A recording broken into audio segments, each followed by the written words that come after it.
too many and they're decomposing too fast before people have been able to identify the dead. After 9 months of pro-reform protests and up to 5,000 deaths, Syria's government has finally agreed to an international observer mission. The aim is to monitor an agreement with the Arab League designed to halt the bloodshed and security clampdown. Syria has stalled for weeks over this deal, although it did agree to parts of it. In Damascus, the Syrian Foreign Minister Walid al-Mualem said welcoming monitors is conditional on amendments to the agreement. Some Arabs wanted to internationalize the crisis, and during the latest presser, they proved that they want to go this way.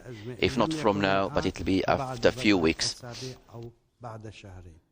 Frankly speaking, I would like to say that if our amendments had not been included in the protocol, we would not have signed, irrespective of the circumstances.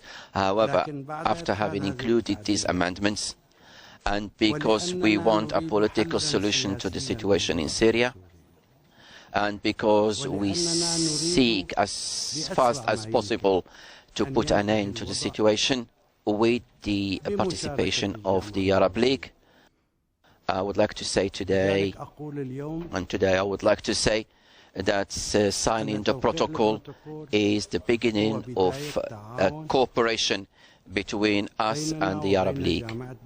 So what's the reaction to this? Rania Kisar is a member of the Syrian Revolution General Commission who was living in Syria until May of this year when she decided to move back to the United States.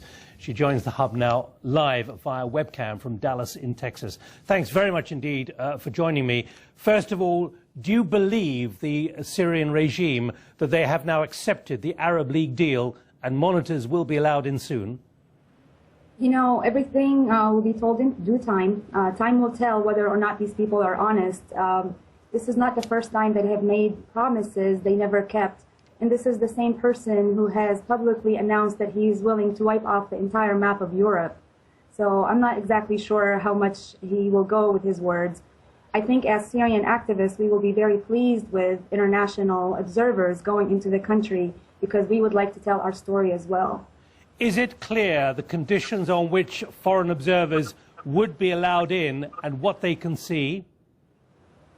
It's not very clear. They keep on going back and forth with different amendments, and we're not exactly sure how valid this matter is going to be. We don't think it's going to happen. However, only time will tell.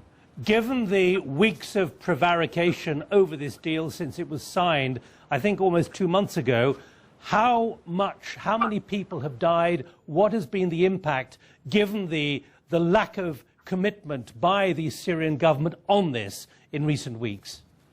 Well, the Syrian government is denying the daily death toll that is reaching 40 people a day. This is happening all across the country in Hama, in Homs. In Damascus today, we had at least 3 documented martyrs. The death toll documented by the Human Rights Organization is now 5,000 people. However, we believe that the death toll is a lot more than that. We will be able to give more documented numbers as soon as hopefully the revolution is over. What about the impact now of this Free Syrian Forces, the defectors from the official armed forces? What do you believe their impact is?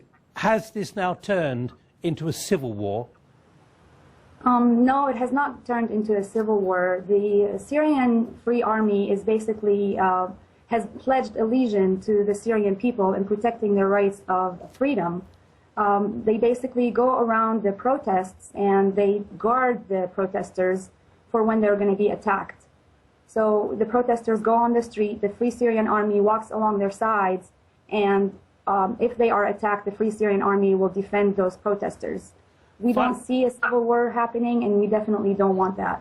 Finally, what would be the impact if those observers do arrive and witness what is going on? What would be the impact on the pro-reform protesters? You know, every day it is one more day, a closer step to the end of the regime. So by having the international observers enter the country, we will be able to transform and transmit documented information according to the basic requirements of any news network.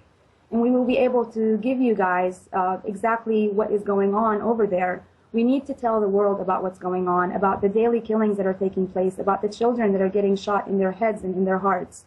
And we have that documented. If we have the international observers enter the country, then we will basically, first and foremost, be able to protest a lot more often, feeling that we will be protected, hopefully. Rania Kisar, thank you very much indeed for joining me live on the Hub from Dallas in Texas.